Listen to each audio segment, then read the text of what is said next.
Question number 4 की बात करते हैं। तो यहाँ पे हमारे पास ये right the balance chemical equation for the following and identify the type of reaction. ठीक है, सबसे पहले हमारे पास एक क्वेश्चन दी गई है। इस क्वेश्चन को हम लोग सबसे पहले केमिकल इक्वेशन में कन्वर्ट करेंगे। केमिकल इक्वेशन क्या बनती है, फिर उसको हम बैलेंस करेंगे, फिर हम बताएंगे कि हमारे पास ये जो इक्वेशन है, ये वाला रिएक्शन है जो ये किस हम लोगों ने 4 टाइप ऑफ रिएक्शंस पढ़े। ठीक है, उन चारों टाइप में से किसकी एग्जांपल है। ठीक है, ये तो डिस्प्लेसमेंट रिएक्शन की, डबल डिस्प्लेसमेंट रिएक्शन की, डिकम्पोजिशन रिएक्शन के, कंबशन रिएक्शन की, ठीक है, कॉम्बिनेशन रिएक्शन की। ठीक है, किसकी एग्जांपल है। ठीक है, तो सबसे पहले हम लोगों ने बताना है पोटेशियम ब्रोमाइड है। सबसे पहले हम लोगों ने लिखा पोटेशियम ब्रोमाइड, तो हमारे पास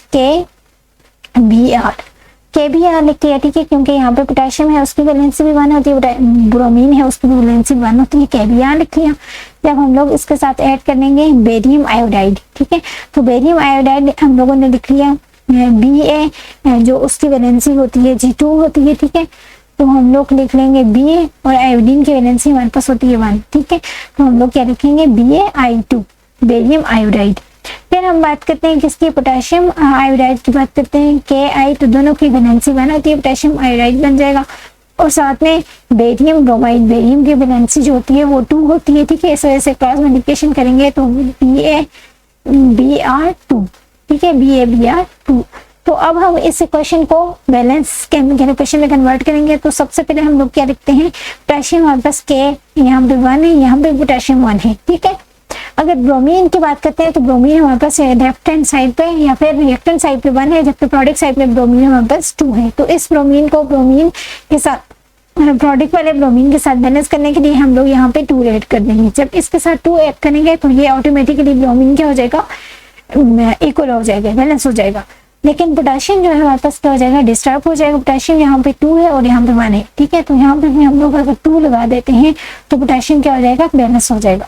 फिर हम बात करते हैं बेरियम की, तो बेरियम हमारे पास यहाँ पे भी 1 है, पोटेशियम यहाँ रिएक्टेंट साइड पे और प्रोडक्ट साइड पे भी, दोनों साइड पे क्या बेरियम दोनों इक्वल है और 1 है। ठीक है, इस तरह से आयोडीन की बात करते हैं, आयोडीन हमारे पास 2 है, तो आयोडीन ये भी हमारे पास पोटेशियम आयोडीन के साथ 2 है। सारी इक्वेशन हमारे पास क्या हो जाएगी, बैलेंस हो जाएगी। अब हम लोगों ने ये बताना है कि हमारे पास ये कौन से वाले रिएक्शन की एग्जांपल है। ठीक है, किस टाइप का ये रिएक्शन है हम लोगों ने ये बताना है। तो यहाँ पे exchange of ion take place होता है। ठीक है, एक्सचेंज ऑफ आयन्स होता है। ठीक है, एक्सचेंज ऑफ आयन्स क्या होता है, पोटेशियम जो होता है यहाँ पे आयोडीन के पास चला जाता है और बेरियम जो है ब्रोमीन के पास चला जाता है। तो क्या बन जाता है, पोटेशियम आयोडाइड बन जाता है और बेरियम ब्रोमाइड बन जाता है। तो एक्सचेंज ऑफ आयन जिस रिएक्शन टेक प्लेस होता है उस रिएक्शन को बोलते हैं डबल डिस्प्लेसमेंट रिएक्शन। ठीक है, डबल डिस्प्लेसमेंट रिएक्शन जिसमें exchange of ion take place होता है, एक आयन दूसरे के पास चला जाता है, उसका आयन जो होता है वो फर्स्ट वाले के पास सब्सटेंस के पास आ जाता है। तो इस तरह की रिएक्शन को हम लोग क्या बोलते हैं, डबल डिस्प्लेसमेंट रिएक्शन। तो ये डबल डिस्प्लेसमेंट रिएक्शन की एक एग्जांपल आ जाती है। इसके बाद हम लोग नेक्स्ट क्वेश्चन की बात करते हैं। तो नेक्स्ट क्वेश्चन में हमारे पास write 1 equation is for decomposition reaction where the energy supplied in the form of heat, light and electricity. तो हम लोगों ने वो वाला रिएक्शन बताना है जो कि डिकम्पोजिशन रिएक्शन हो। डिकम्पोजिशन रिएक्शन वो रिएक्शन होता है जिसमें कंपाउंड जो होता है, सब्सटेंस जो होता है वो क्या हो जाता है, ब्रेक डाउन होने में स्टार्ट हो जाती है।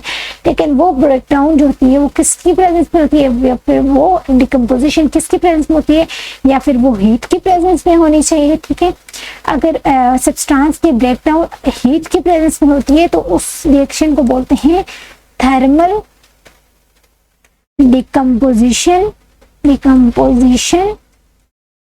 रिएक्शन का नाम देते हैं, थर्मल डिकम्पोजिशन रिएक्शन का नाम देते हैं। इसी तरह से अगर हमारे पास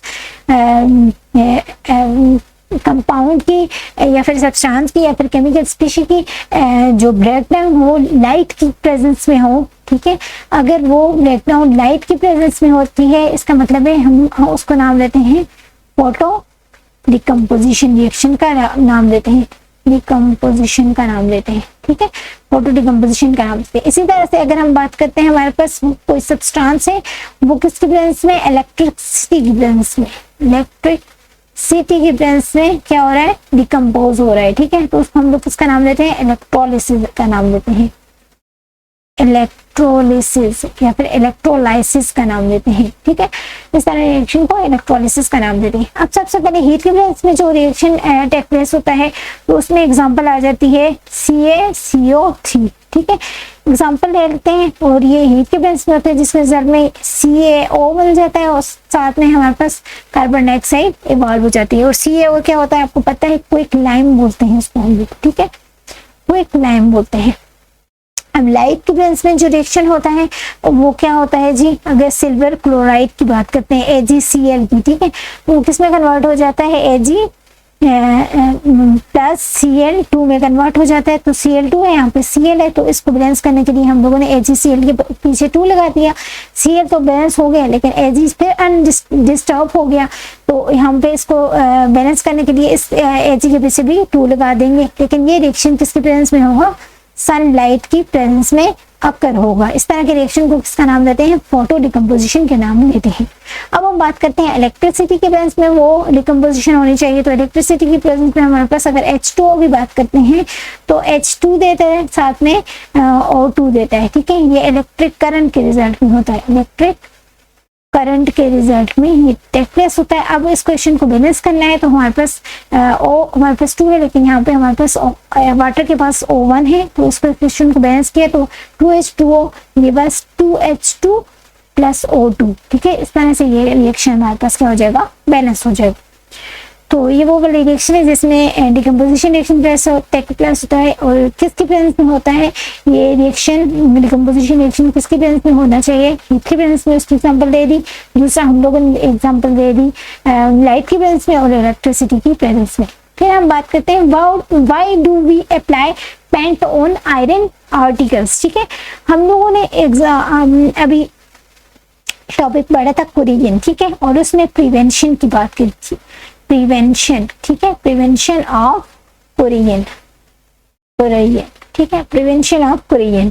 तो हम लोगों ने बात की है कि हमारे पास जो मेटल की सरफेस होती है उसको कुरियन से बचाने के लिए उसका जो कांटेक्ट होता है एयर में मौजूद किसके साथ, मॉइस्चर के साथ, मॉइस्चर के साथ और साथ में ऑक्सीजन के साथ जो रिएक्शन करता है ये वाला मेटल, ठीक है, इन दोनों के साथ जब रिएक्शन करता है तो ये कुरियन काज कर देते हैं, सरफेस को क्रोड कर देते हैं। अगर ये मेटल जो है, ये वाली मेटल अगर आयरन है तो ये किसमें कन्वर्ट हो जाएगा, ब्राउन हाइड्रेटेड मास में कन्वर्ट हो जाएगा, ठीक है, जिसको हम लोग रस्ट बोलते हैं, ठीक है।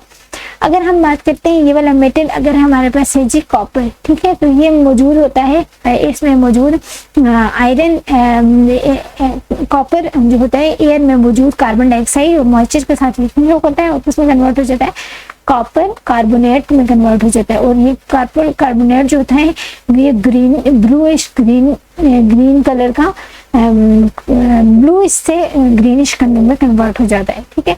इसी तरह से अगर हम लोग सिल्वर की बात करते हैं, ठीक है, सिल्वर की बात, ये तो ये एयर में मौजूद सल्फर के साथ रिएक्शन हो कर देता है, AgS बना देता है, सिल्वर सल्फाइड बना देता है जो कि सिल्वर को सिल्वर कलर से किसमें कन्वर्ट कर देता है, ब्लैक कलर में कन्वर्ट कर देता है। तो ये हमारे पास ये कुरियन के फिनोमेना था। इस कुरियन के फिनोमेना से बचाने के लिए हम लोग ये जो हम लोगों ने जस्ट आयरन की बात की, तो इस आयरन के ऊपर हम लोग क्या कर देंगे, इस आयरन की मेटल की सरफेस के ऊपर हम लोग पेंट की लेयर बना देंगे। ये जो पेंट की लेयर होती है ये एयर में मौजूद मॉइस्चर और ऑक्सीजन को इसके साथ रिएक्शन करने से रोक देती है। तो इस वजह से हम लोग ये जो मेटल की सरफेस होती है उसके ऊपर पेंट की एक लेयर लगा देते हैं, जिसकी वजह से हमारी जो मेटल होती है उसकी सरफेस या फिर पूरा मेटल क्या हो जाता है, प्रोटेक्ट हो जाता है कुरियन से या फिर रस्टिंग से, ठीक।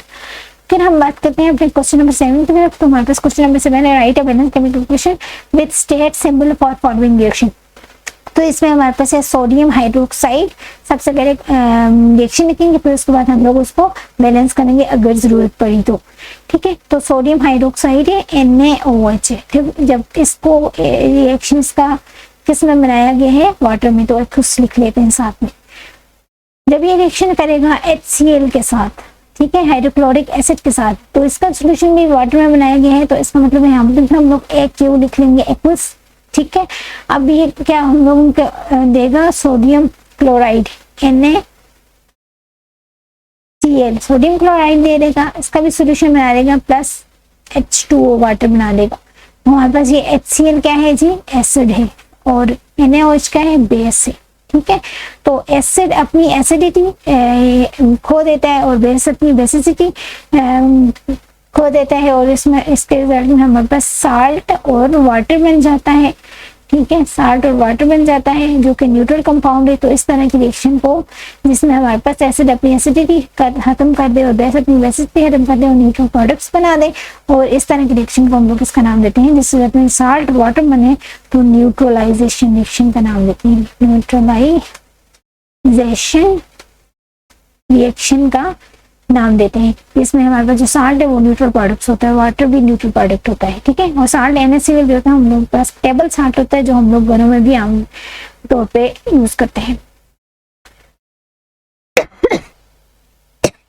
अब हमारे पास है लास्ट क्वेश्चन, इसमें है identify the substance that are oxidised and the substance that are reduced in the following question. हम लोगों को यहाँ पे बताना है कि हमारे पास कौन सा सब्सटेंस ऑक्सीडाइज हो रहा है और कौन सा सब्सटेंस रिड्यूस हो रहा है। तो इसको बताने के लिए कौन सा सब्सटेंस ऑक्सीडाइज हो रहा है, कौन सा सब्सटेंस रिड्यूस हो रहा है, तो हम लोगों ने सबसे पहले आपको ये बताना है कि ऑक्सीडाइजिंग एजेंट क्या होता है और रिड्यूसिंग एजेंट क्या होता है। तो ऑक्सीडाइजिंग एजेंट क्या होता है और रिड्यूसिंग एजेंट क्या होता है। ऑक्सीडाइजिंग एजेंट वो होता है जो कि दूसरे को ऑक्सीडाइज कर ले, ठीक है, और रिड्यूसिंग एजेंट ऐसा होता है जो दूसरे को रिड्यूस कर ले, ठीक है, और दूसरे को ऑक्सीडाइज कर ले और खुद इटसेल्फ गेट रिड्यूस, मतलब खुद क्या हो जाए, रिड्यूस हो जाए, जबकि दूसरे को ऑक्सीडाइज कर ले। और रिड्यूसिंग एजेंट ऐसा होता है जो दूसरे को रिड्यूस कर ले और खुद क्या हो जाए, ऑक्सीडाइज हो रहा है। अब यहाँ पे हम लोगों को बताना है कि कौन सी चीज ऑक्सीडाइज हो रही है और दूसरी कौन सी चीज रिड्यूस हो रही है। तो हम लोगों के पास सोडियम यहाँ पे क्या हो रहा है, जब ऑक्सीजन से लेगा ऑक्सीजन, सोडियम जब ऑक्सीजन लेगा तो वो क्या हो जाएगा, ऑक्सीडाइज हो जाएगा, ऑक्सीडाइज हो जाएगा, ठीक है। सोडियम क्या हो जाएगा, ऑक्सीडाइज हो जाएगा। अब हम बात करते हैं इसकी सेकंड अपने रिएक्शन की बात करते हैं। तो यहाँ पे हमारे पास एक प्रॉपर रिएक्शन है जिसमें हम लोग ये बता सकते हैं कि रिड्यूस कौन सा हो रहा है, ऑक्सीडाइज कौन सा हो रहा है।